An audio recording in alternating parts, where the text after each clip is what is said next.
আসসালামু আলাইকুম রহমতুল্লাহ। দর্শক, আমরা দাঁড়িয়ে আছি ফিলিপাইন আখের আবারও রাজ্যে।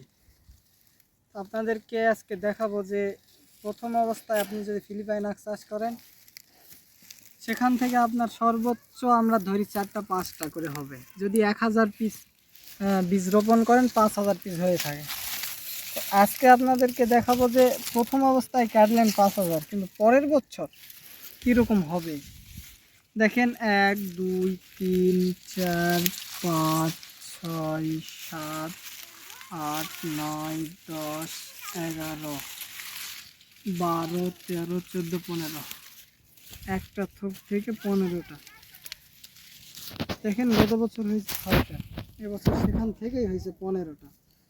তো এক বছর যদি আপনার 1 বিঘা জমিতে যদি 10,000 আখ পান, 33% একটা জমি থেকে পরের বছরে সর্বনিম্ন আপনি 15,000 আখ পাবেন। কেননা যদিও নাও হয়, এরপরেও যদি একটা আপনি কাটলেন, দেখেন একটা থেকে 3টা করে হয়েছে পরে। তো ফিলিপাইন আখ একটা লাভজনক চাষ, এবং ফিলিপাইন আখ যদি প্রথম বছর আপনি 5টা পান, পরের বছর 10টা পাবেন। তার বাস্তব প্রমাণটা আপনাকে দেখানোর জন্যই আজকের এই ভিডিওটা। দেখেন, আর অন্যান্য সবাই কত এখান থেকে কাটছি। আর